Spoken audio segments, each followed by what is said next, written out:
The trusty Gumbo could not console himself for the departure of his beloved master, at least, to judge from his tears and howls on first hearing the news of Mr. Harry's enlistment. You would have thought the Negro's heart must break at the separation.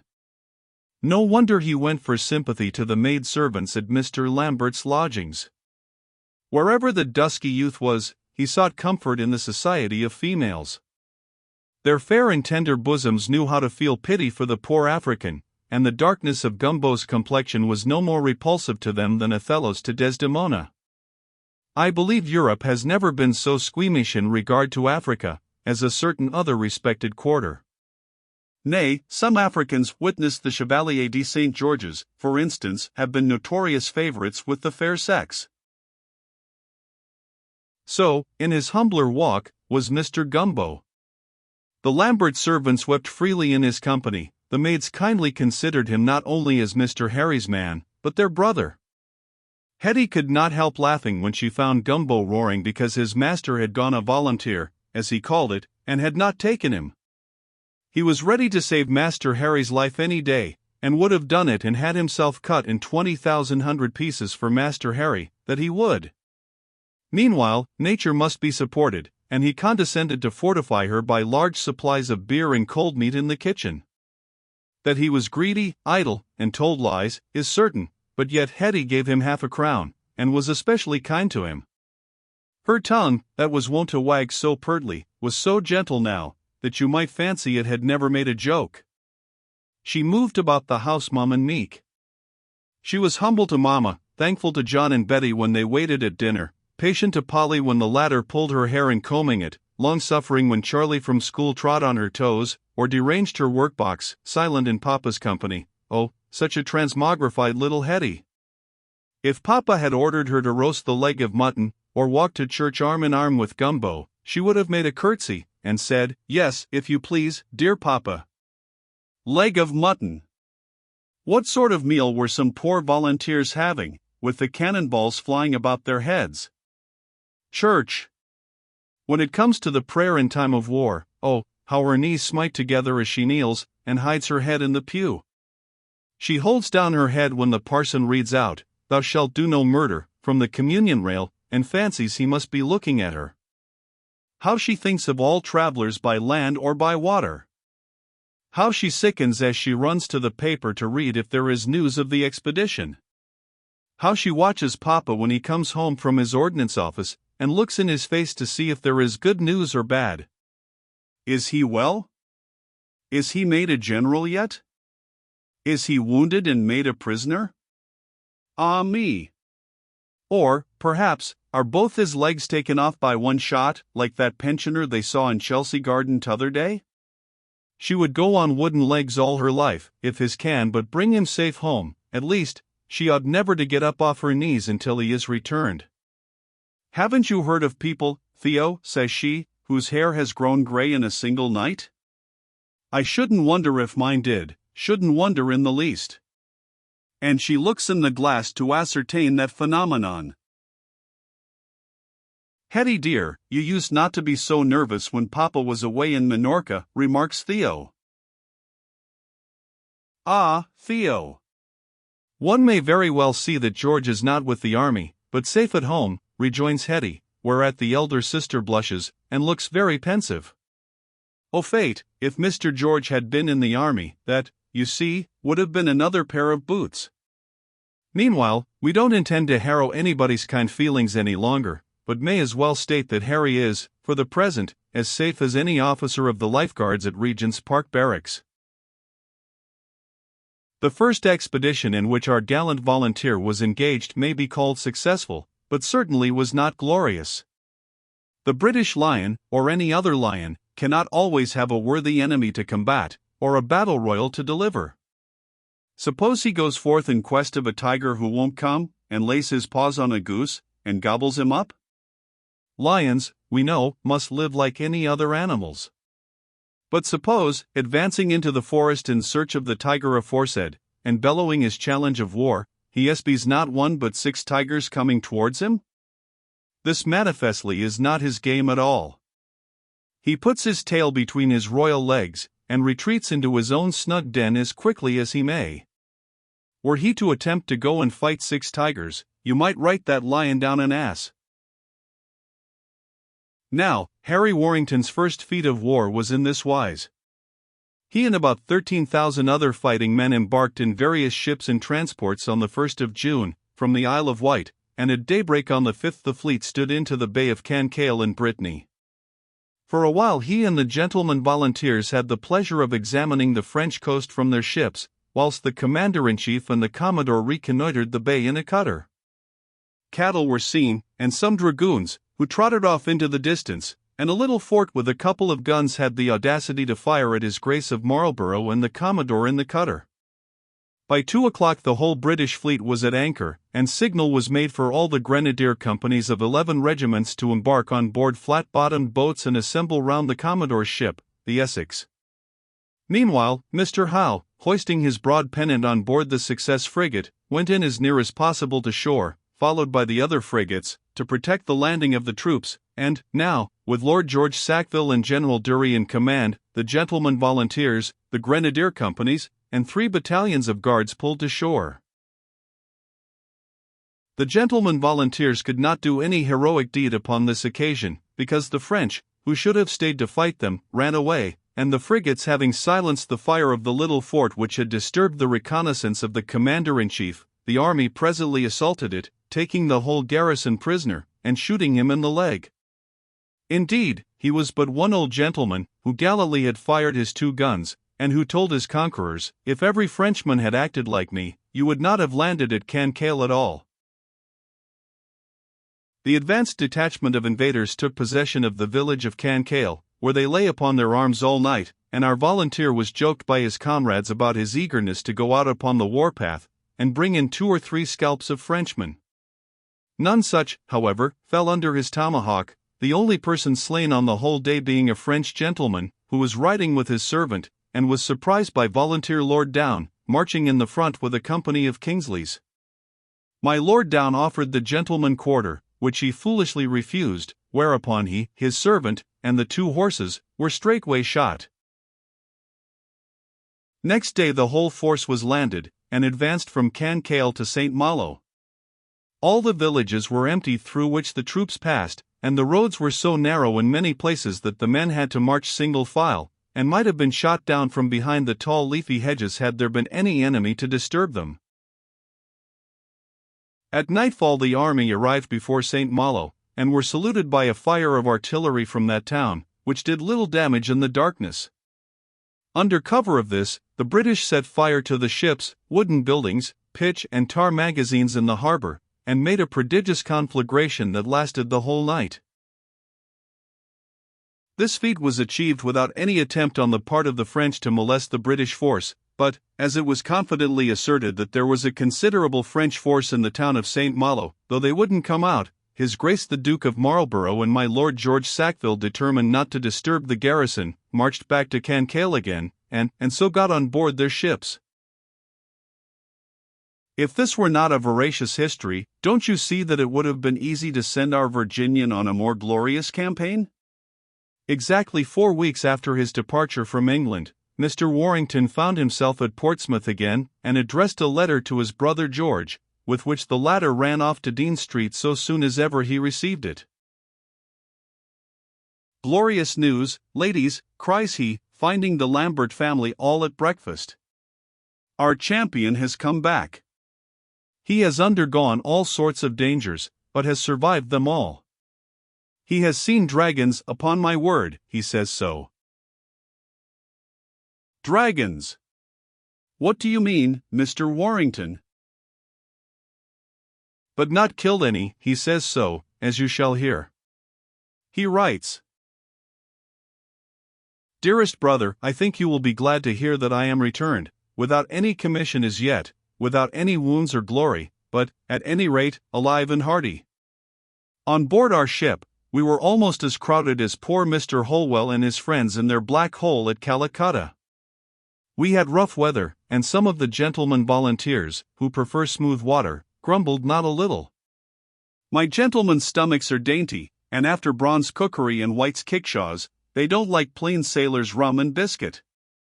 But I, who have been at sea before, took my rations and can of flip very contentedly, being determined to put a good face on everything before our fine English macaronis, and show that a Virginia gentleman is as good as the best of them. I wish, for the honor of old Virginia, that I had more to brag about. But all I can say in truth is, that we have been to France and come back again. Why, I don't think even your tragic pen could make anything of such a campaign as ours has been. We landed on the 6th at Cancaille Bay. We saw a few dragons on a hill. There. Did I not tell you there were dragons? Asks George, laughing. Mercy! What can he mean by dragons? Cries Hetty. Immense, long-tailed monsters, with steel scales on their backs, who vomit fire, and gobble up a virgin a day. Haven't you read about them in the 7 Champions, says Papa. Seeing St. George's flag, I suppose, they slunk off. I have read of 'em, says the little boy from Chartreux, solemnly. They like to eat women. One was going to eat Andromeda, you know, Papa, and Jason killed another, who was guarding the apple tree. A few dragons on a hill, George resumes, who rode away from us without engaging. We slept under canvas. We marched to St. Malo, and burned ever so many privateers there. And we went on board ship again, without ever crossing swords with an enemy or meeting any except a few poor devils whom the troops plundered. Better luck next time. This hasn't been very much nor particular glorious, but I have liked it for my part. I have smelt powder, besides a good deal of rosin and pitch we burned. I've seen the enemy, have slept under canvas, and been dreadful croated and sick at sea. I like it. My best compliments to dear Aunt Lambert, and tell Miss Hetty I wasn't very much frightened when I saw the French horse. Your most affectionate brother, H.E. Warrington. We hope Miss Hetty's qualms of conscience were allayed by Harry's announcement that his expedition was over, and that he had so far taken no hurt. Far otherwise. Mr. Lambert, in the course of his official duties, had occasion to visit the troops at Portsmouth and the Isle of Wight, and George Warrington bore him company. They found Harry vastly improved in spirits and health from the excitement produced by the little campaign, quite eager and pleased to learn his new military duties, active, cheerful, and healthy, and altogether a different person from the listless moping lad who had dawdled in London coffee-houses in Mrs. Lambert's drawing-room. The troops were under canvas, the weather was glorious, and George found his brother a ready pupil in a fine brisk open-air school of war. Not a little amused, the elder brother, arm in arm with the young volunteer, paced the streets of the warlike city, recalled his own brief military experiences of 2 years back, and saw here a much greater army than that ill-fated one of which he had shared the disasters. The expedition, such as we have seen it, was certainly not glorious, and yet the troops and the nation were in high spirits with it. We were said to have humiliated the proud Gaul. We should have vanquished as well as humbled him had he dared to appear. What valor, after all, is like British valor? I dare say some such expressions have been heard in later times. Not that I would hint that our people brag much more than any other, or more now than formerly. Have not these eyes beheld the battlegrounds of Leipzig, Jena, Dresden, Waterloo, Blenheim, Bunker's Hill, New Orleans? What heroic nation has not fought, has not conquered, has not run away, has not bragged in its turn? Well, the British nation was much excited by the glorious victory of St. Malo. Captured treasures were sent home and exhibited in London. The people were so excited that more laurels and more victories were demanded, and the enthusiastic army went forth to seek some. With this new expedition went a volunteer so distinguished that we must give him precedence of all other amateur soldiers or sailors. This was our sailor prince, H.R.H. Prince Edward, who was conveyed on board the Essex in the ship's 12-oared barge, the standard of England flying in the bow of the boat, the admiral with his flag and boat following the prince's, and all the captains following in seniority. Away sails the fleet, Harry, in high health and spirits, waving his hat to his friends as they cheer from the shore. He must and will have his commission before long.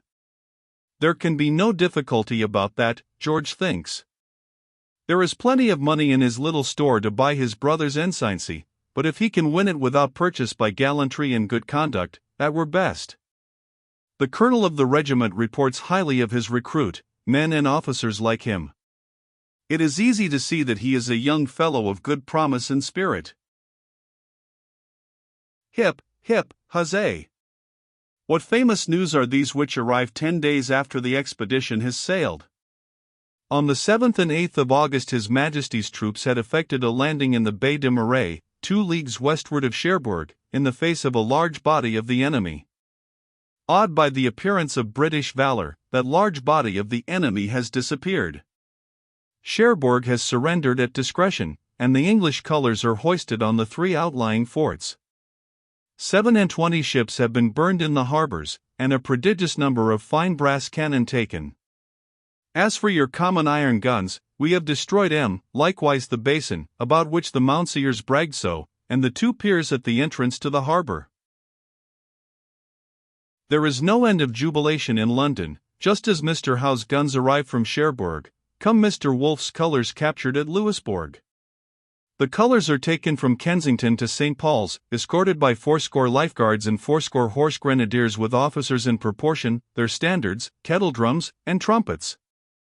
At St. Paul's they are received by the Dean and Chapter at the West Gate, and at that minute bang, bung, bung, the Tower and Park guns salute them. Next day is the turn of the Cherbourg cannon and mortars. These are the guns we took. Look at them with their carving and flaunting emblems, their lilies, and crowns, and mottos. Here they are, the Téméraire, the Malfaisant, the Vainqueur, indeed. A pretty Vainqueur of Britons, and ever so many more. How the people shout as the pieces are trailed through the streets in procession. As for Hetty and Mrs. Lambert, I believe they are of opinion that Harry took every one of the guns himself, dragging them out of the batteries, and destroying the artillerymen. He has immensely risen in the general estimation in the last few days. Madame de Bernstein has asked about him. Lady Maria has begged her dear cousin George to see her, and, if possible, give her news of his brother. George, who was quite the head of the family a couple of months since, finds himself deposed, and of scarce any account, in Miss Hetty's eyes at least. Your wit, and your learning, and your tragedies, may be all very well, but what are these in comparison to victories in brass cannon? George takes his deposition very meekly. They are 15,000 Britons. Why should they not march and take Paris itself? Nothing more probable, think some of the ladies. They embrace, they congratulate each other, they are in a high state of excitement. For once, they long that Sir Miles and Lady Warrington were in town, so that they might pay her ladyship a visit, and ask, "What do you say to your nephew now, pray? Has he not taken 21 finest brass cannon, flung 120 iron guns into the water, seized 27 ships in the harbour, and destroyed the basin and the 2 piers at the entrance?" As the whole town rejoices and illuminates, so these worthy folks display brilliant red hangings in their cheeks, and light up candles of joy in their eyes, in honor of their champion and conqueror.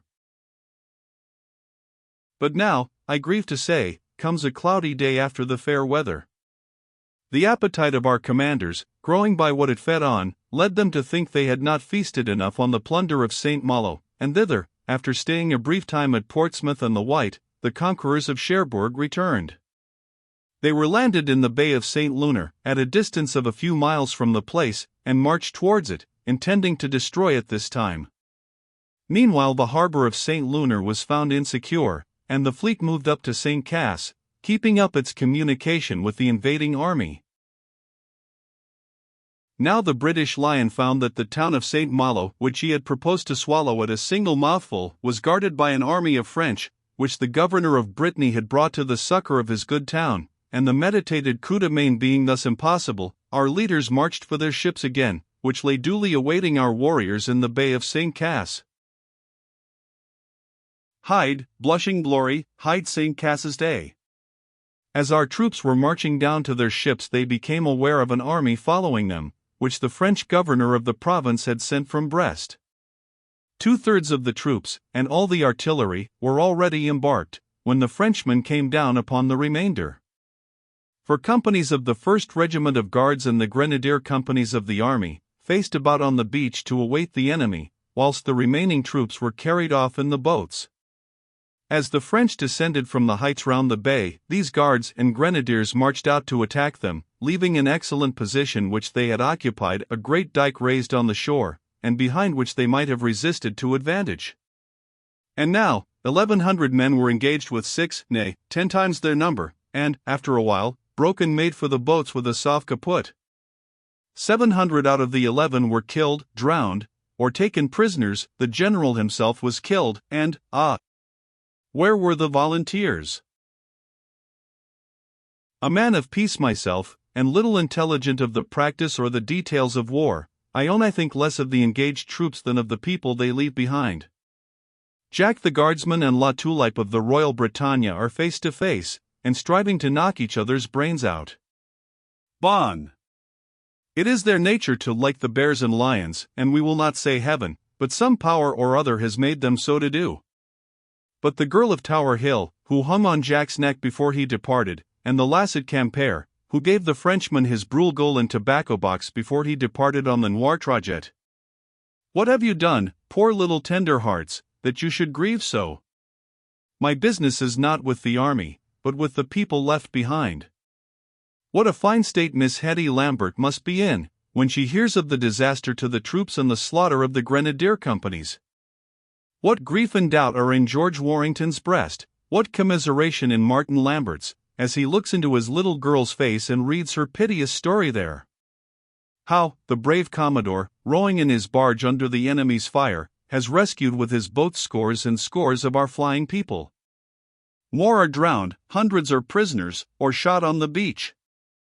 Among these, where is our Virginian?